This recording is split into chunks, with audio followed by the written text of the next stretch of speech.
Sabay-sabay natin alamin ang mga kaganapan na nangyayari sa ating bansa.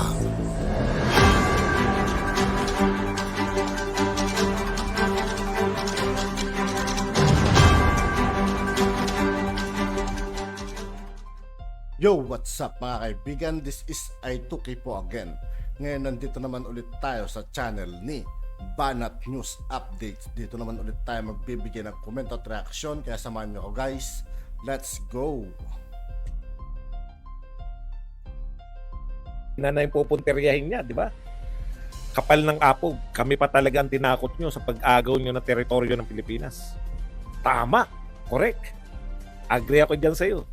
Sa mga kababayan nating Chinese propagandists, kaya pa ba ng konsensya nyo ang pagtatanggol sa China? Puta, sa mga ano pa rin, kababayan ka pa rin nagalit. Hindi mo man lang tatanungin ano po ang ginagawa ng Pangulo ng Pilipinas sa patuloy na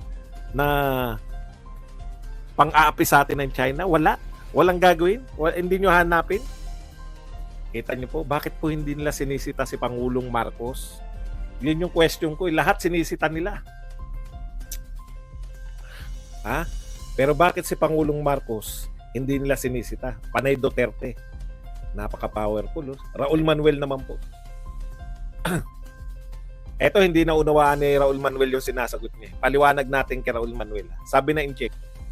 Ito yung foreign affairs. The Philippines illegally grounded a warship in Renanjiao. Yan po yung ayungin na sa atin.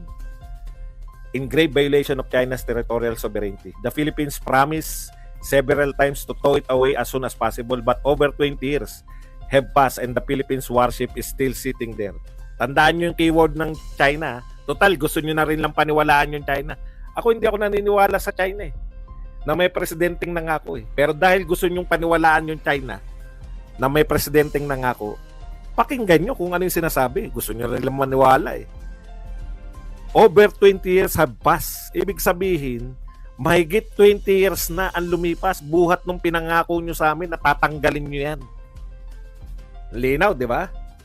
Hindi ako naniniwala na may nangako sa kanilang tatanggalin yan. Pero these people, these anti-Dutertards,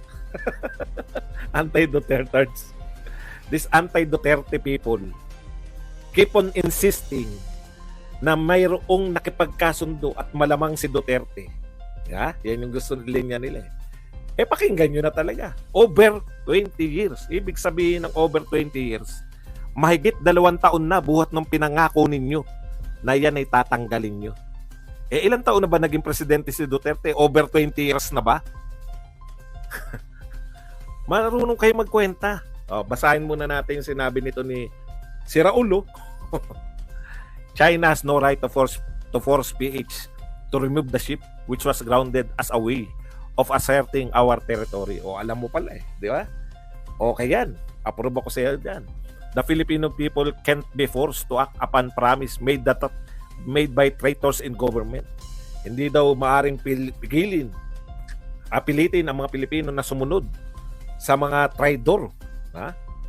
Ayan. Tuloy natin. Especially Rodrigo Duterte admin that engaged China without our best interest in mind. Tignan nyo kung gaano kahina pang intindi nito na si Raul. Summa cum laude yan. Kaya huwag kayong maniniwala ng mga laude-laude. Hindi automatic yan. Ang linaw. Ang linaw ng sinabi. Mahigit 20 taon. Kaya nga wag kayong maniwala sa China. Yun yung point ko. Hindi nyo paniwalaan. Hindi nyo paniniwalaan. Sila na nga ng bombit sa atin. Kaya po sila nagbibigay ng mga ganyang pahayag. Kasi nga, napapahiya po sila sa mundo. Marunong ka ba magkwenta, Raul? Total, naniniwala ka na rin lang sa sinasabi ng China na may nangako sabi nga, over 20 years, pinangako nyo na natatanggalin. 2016 lang si Duterte. Magmula ngayon, buhat nung umupo si Duterte. Palagay nyo ng pag-upo ni Duterte, pinangako niya yan. Yan yung gustong palabasin itong mga tokmol na to 20 years na ba yun? 2016? Wala pa pong 8 taon. Buhat nung umupo si Duterte.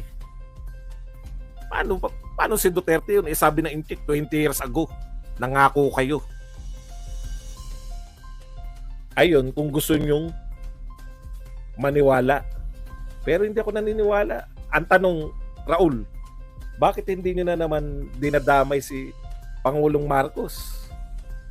Wala kayong sinisita na. Wala kayong sinisita. O, tahimik pa rin si Inday kasi alam ko naman na naniniwala kay Inday na siya lang ang lulutas. Pasensya na kayo ha. Hindi pa kailan kasi si Inday. Salamat po sa mga supporter ni Inday na naghanap sa kanyang statement. Alam ko naman ang paniniwala niyo ganun. Na pag nagbigay ng statement si Inday Sara, lutas na ang problema. Di ba? Okay, eto pa isa. Sinabihan mo na rin lang na traitor si Duterte. Ang traitor po, pinakukulong. Palagay nyo na makulong si Duterte. Ito, pagpalagay lang ha. Pagbigyan natin na tama kunwari si ano. Alam nyo po, yung traitor, ano po yan? Pwede kang kasuhan, traitor ka, di ba? Palagay nyo po na pakulong nyo si Duterte. Pag nakulong po ba si Duterte, ay, hindi na tayo binobomba. Bakit? Kinulong na si Duterte. Pag po ba nagsalita si Sara Duterte, hindi na po tayo bobombahin ng China? Isang tanong, isang sagot. Yung mga naghanap po ng statement ni Sara Duterte. Pag po ba nagsalita si Sara Duterte, hindi na tayo bobombahin ng China? Ganito ba reaction ng China? Ay, nagsalita na si Sara. Naku, wag na natin bombahin yan. Makapangyarihan yung salita nun. Umaapoy yung dila ni Sara Duterte. Wag na tayong lumapit dyan sa Pilipinas. Nagsalita na si Sara Duterte. Ganun ba magiging reaction? Sa palagay po ninyo. O kaya, dahil traitor, pinakulong nyo si Duterte. Ay, nakulong na si Duterte. Yung may ka-secret deal natin. Aba, hindi na natin pwedeng bombahin ng Pilipinas kasi pinakulong na nila si Duterte. Ganun po ba? Kung ano po ang problema, yun ang lutasin. Wag po yung, alam nyo kung ano yan? Kung para saan yan? Meron tayong problema dito. Bakit hindi kumikibo? Bakit dehin bokiki ang Pangulo? Alam nyo po kung bakit? May naghahanap pa ba ng bakit yun ang problema sa loto? Meron pa po bang nagko-question bakit may nananalo ng 20 sa loob ng isang buwan, iisang tao sa loto? Meron pa po bang naghahanap ngayon? Ano nakita natin sa Czech Republic? Anong pinangako ng Czech Republic? Biyahe tayo ng biyahe. Magkano nakukuha natin? Ano ang solusyon? Meron pa ba nagtatanong? Ano na ang nangyari sa mga smuggler? Meron pa po ba nagagalit? Bakit nagchat-chat? Wala na, di ba? So, ibig sabihin, dahil dyan sa bombahan na yan, nakalimutan na natin mga problema ng Pilipinas. Wala na nagagalit sa mga congressman ngayon dahil sa tchatcha. Dahil sa PI. Bakit hindi nila magugustuhan yan? At kanino nagagalit yung mga Pilipino? Sinasabi nyo kanino magalit? Sa mga Duterte. Ay, hindi nagsasalita. China yung bumomba, hindi naman Duterte. Ibig nyo sabihin, under ba ng Duterte yung China? Oo nga, Tristar. Pag nagsalita ba si Sara Duterte, hindi na tayo bobombay ng China.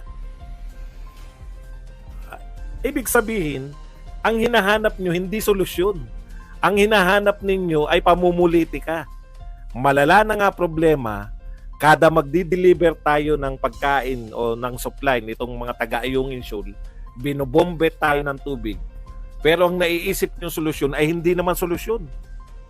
Ang naisip nyo pa rin ay bayaran ako. Animal pa ako. Kita nyo? O, bayaran ako at animal ako. Yun pa rin ang naisip nyo. Solusyon yung hinahanap ko eh. At dahil naghahanap ako ng solusyon, bayaran ka kasi. Kaya hindi mo nakikita. Ayun, sabi nyo, ni Bong, bayaran kang animal ka.